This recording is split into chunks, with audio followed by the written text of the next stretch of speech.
అందరికీ నమస్తేనండి. ఈరోజు ఫిబ్రవరి 12 ఈరోజైతే మనం 2 ట్రేడ్స్ అయితే చేశాము. ఫస్ట్ ట్రేడ్ వచ్చేసి సెన్సెక్స్‌లో నేను జస్ట్ ఒక 20 పాయింట్స్ అయితే ట్రై చేశాను. ఒక చిన్న స్కాల్ప్ లాగా అయితే ట్రై చేశాను. వస్తే వస్తదని. 110కి తీసుకున్నాను. 20 పాయింట్స్ ఎస్ఎల్ అయితే కొట్టేసింది. So, 40 points. నెక్స్ట్ ట్రేడ్ అయితే మనం ఆల్రెడీ టెలిగ్రామ్ గ్రూప్‌లో ఇచ్చిన లెవెల్స్‌లోనే నేనైతే ట్రేడ్ తీసుకున్నాను. సో, నేను ట్రేడ్ తీసుకునే ముందు కూడా మీకు చెప్పాను. అరౌండ్ ఒక 5-6 మినిట్స్ ఆల్రెడీ అక్కడ ఉంది మనకి మార్కెట్. ఒక 2-3 టైమ్స్ అయితే ఎంట్రీ ఇచ్చింది ఆ లెవెల్. ఆ లెవెల్ కూడా నేను ఒకసారి టెలిగ్రామ్‌లో చూపిస్తాను. నేను ఎక్కడ మీకైతే షేర్ చేశానో చూపిస్తాను చూడండి ఇక్కడ.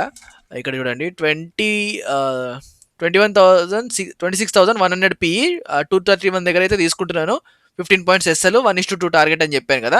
సో, అదే లెవెల్ నేను మీకు షేర్ చేశాను. షేర్ చేసి నేనైతే ఎంట్రీ తీసుకున్నాను చూడండి. ఎంట్రీ తీసుకున్నాక మనకి అరౌండ్ 276 అయితే ఎళ్ళింది హై. అక్కడికెళ్ళిన తర్వాత ఆల్రెడీ మనకి 40 పాయింట్స్ వచ్చేసింది. నేనైతే ఇంకా 40 పాయింట్స్ వచ్చిందని చెప్పి ట్రైల్ చేశాను.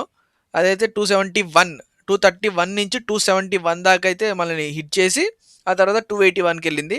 సో, అది మనకు అనవసరం. ఆ తర్వాత మళ్ళీ వచ్చి ఒక పుల్ బ్యాక్ మన లెవెల్ నుంచే సెల్లర్స్‌ని ఎప్పుడైతే తీసేసిందో మళ్ళీ అదే సెల్లర్ జోన్ నుంచి ఎగ్జాక్ట్ 100 పాయింట్స్ అయితే పోయింది.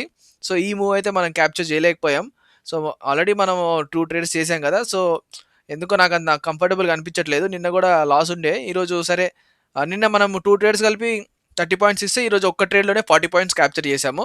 సో, మన రిస్క్ మేనేజ్‌మెంట్ ఇలా ఉంటే సర్వైవ్ అవ్వడానికి చాలా ఎక్కువ ఛాన్స్ ఉంటదండి. సో, ఈరోజు మన క్యాపిటల్ అయితే మళ్ళీ బ్యాక్ టు నార్మల్ అయిపోయింది. 24,000కి అయితే వచ్చేసింది. చూద్దాం ఇంకా ఈ మంత్ ఎండ్‌కి ఎట్లుంటదో. ఇదండి. Thank you.